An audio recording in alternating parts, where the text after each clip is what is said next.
Let's be honest. You didn't click on this video because you're curious. You clicked because there's something you're avoiding right now. A proposal you should have finished. A business idea you keep postponing. A difficult conversation you know you need to have. And every time you think about it, your brain immediately finds something else to do. Check your phone. Watch another video. Clean your desk. Start tomorrow. Then comes the label. I'm just lazy. I have no discipline. I don't have what it takes. That story feels true, but it's wrong. Procrastination is not laziness, it's not a character flaw, and it has almost nothing to do with willpower. What you're experiencing is a biological defense mechanism, and once you understand it, everything changes. The real enemy, your survival brain. Deep inside your brain sits a small almond-shaped structure called the amygdala. It's ancient, primitive. Its only job is survival. For thousands of years, that meant detecting real physical threats. Predators, violence, starvation. But here's the problem. Your amygdala hasn't evolved for modern life. It cannot tell the difference between being chased by a lion and giving a presentation at work. It doesn't understand performance reviews, deadlines, or public speaking. All it understands is uncertainty and potential pain.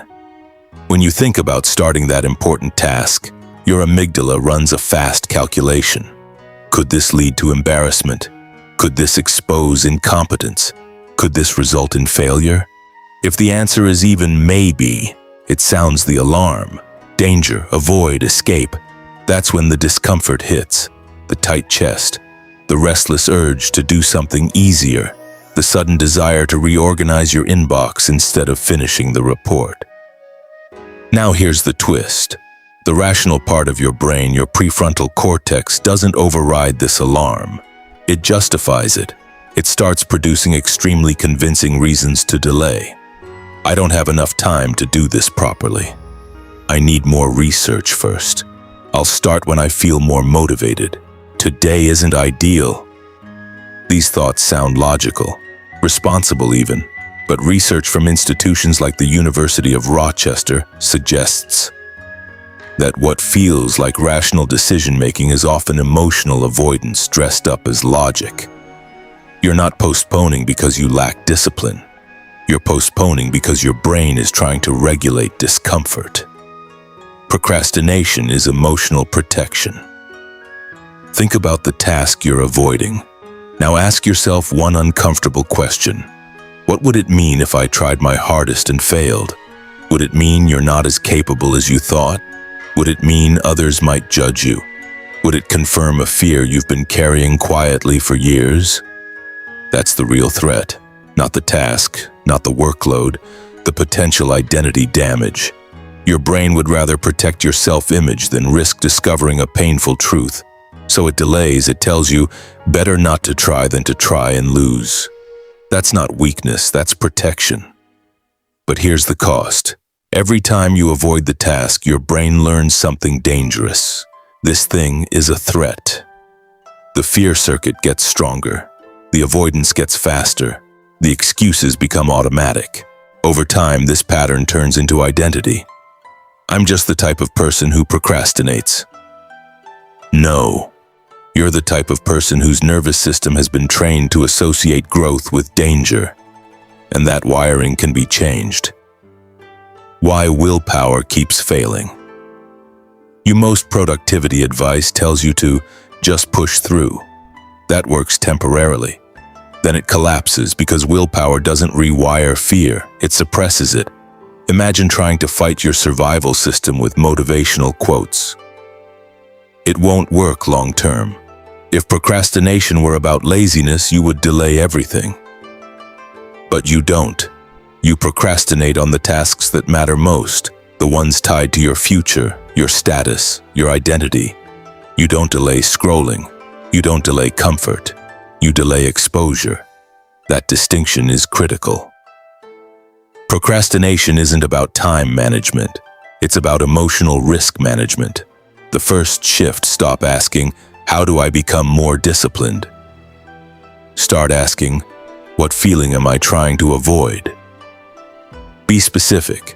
You move activity from emotional circuits. You move activity from emotional circuits to logical ones. You create distance between you and the discomfort. Unidentified fear feels overwhelming. Defined fear feels manageable. This is where change begins. Here's the truth most people don't want to hear. If you wait to feel confident before you start, you'll wait forever. Confidence doesn't come first, action does, but action requires more than motivation. It requires understanding the chemical system that drives your behavior. In the next part, we're going to break down the dopamine system that's quietly sabotaging your focus in the modern world and why instant gratification is hijacking your long-term goals. Now that you understand procrastination isn't laziness, let's dive into the real driver of your behavior. Dopamine. Most people think dopamine is just the pleasure chemical. That's wrong. Dopamine isn't about pleasure. It's about motivation. It's the neurological fuel that makes you chase goals. Even when every part of you wants to quit. Without it, you can't focus, persist, or achieve. Here's the catch. Your brain has multiple dopamine pathways and modern life is hijacking them. The two modes of dopamine. Think of dopamine in two ways. 1. Phasic dopamine, the fast, intense spikes. Immediate reward, quick hits. This is triggered when you scroll social media, watch videos, check notifications, or grab snacks. These moments feel satisfying, but they're brief and addictive. 2. Tonic dopamine, the slow, steady flow. Sustained focus and long-term motivation. This is what allows you to work on a report for hours, finish a book, or persist through a tough project. Here's the problem. Phasic dopamine hijacks tonic dopamine. Every time you chase an instant reward, you train your brain to prefer short-term hits over long-term effort. A Stanford researcher studying neuroplasticity explains the modern world constantly bombards your brain with stimuli designed to hijack your reward system.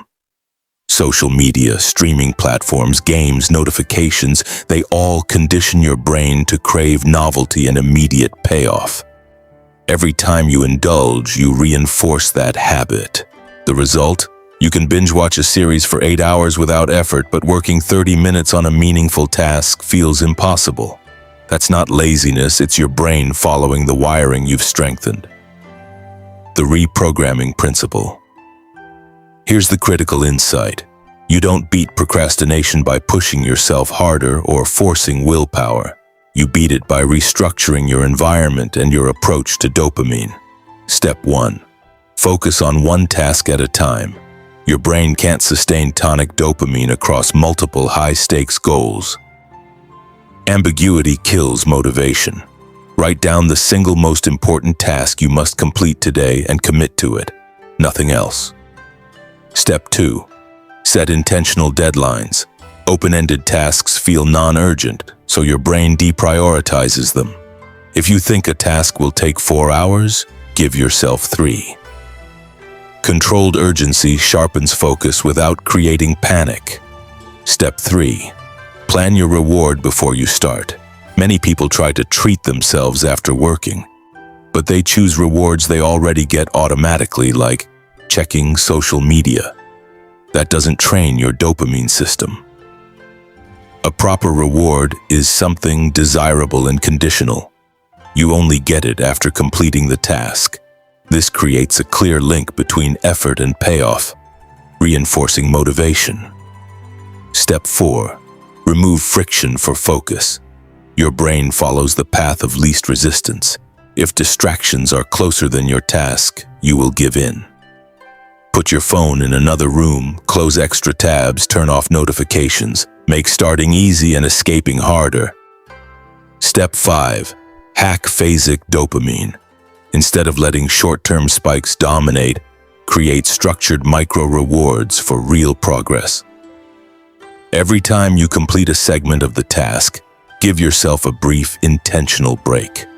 This keeps motivation high without conditioning your brain to avoid effort. Why most people fail. Even with all these tactics, one hidden trap remains: perfectionism. Perfectionism doesn't look like laziness. It looks like careful planning, logic, or responsibility. I'll wait until I feel inspired, or I need the perfect environment. These are just fear in disguise. If you never start, you never risk failure. Unless you confront perfectionism, even the best dopamine strategy will fail. In the next part, we'll tackle perfectionism, redesign your environment, and teach you how to shift your identity from someone who delays to someone who executes. That's the step that transforms procrastination from habit into a distant memory. Now we deal with the final layer: perfectionism. This is the most dangerous form of procrastination because it doesn't look like weakness. It looks like high standards. I don't want to rush it. I need more clarity. I'll start when I can give it my full focus. Sounds responsible, but most of the time it's avoidance in disguise. Perfectionism protects your ego. If you never fully start, you never fully risk failure. If the project stays in your head, it stays flawless. The moment you begin, reality can judge it. So your brain delays in the name of quality. Here's the truth: there is no perfect time. There is only the moment you begin. The 2-minute imperfect rule. If starting feels heavy, shrink the entry point. Commit to 2 minutes of deliberately imperfect work. Not great work, not polished work, just movement. Open the document and write a messy paragraph. Open the business plan and outline rough bullet points.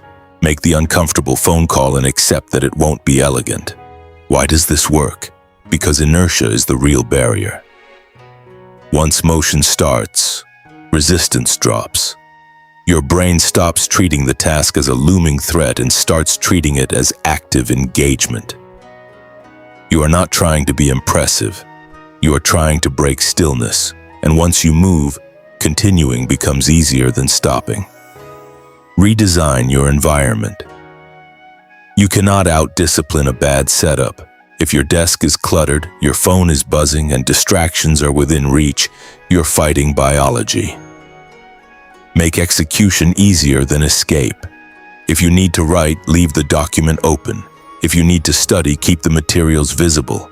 If you need to work out, lay your clothes out in advance. Increase friction for what distracts you. Decrease friction for what moves you forward. Your brain defaults to convenience. Design your environment so progress is the convenient option. Clarity beats motivation. Another hidden cause of procrastination is vagueness.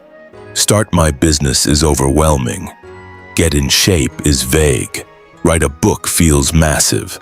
Your brain resists unclear tasks because it cannot calculate effort. Break everything down to the smallest executable unit. Not write the chapter, write the first sentence. Not organize the house. Clear one shelf. Small wins generate momentum.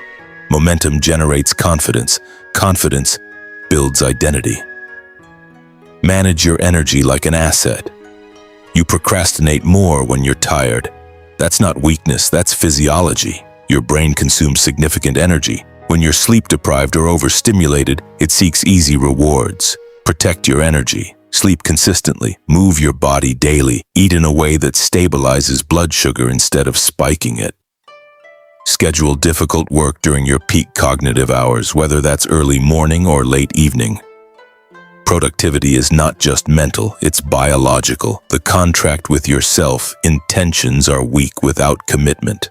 Don't say, I'll try. Define the task, define the time, define the consequence. Write it down, tell someone. Attach a cost to inaction. When you honor small commitments repeatedly, your identity shifts. You stop seeing yourself as someone who procrastinates. You start seeing yourself as someone who executes. And identity is the deepest lever of change. The final shift, overcoming procrastination, isn't about hacks. It's about who you decide to be. Every time you act despite discomfort, you reinforce a new self-image. You become someone who moves when it's hard, someone who starts before feeling ready, someone who chooses long-term gain over short-term relief. Action builds evidence. Evidence builds belief. And eventually, procrastination stops being your default. It becomes a signal, a reminder that something matters. You don't need to feel fearless, you need to move anyway. That's the difference between people who stay stuck and people who build lives they're proud of. Now close this video and take one imperfect action. Not tomorrow, now.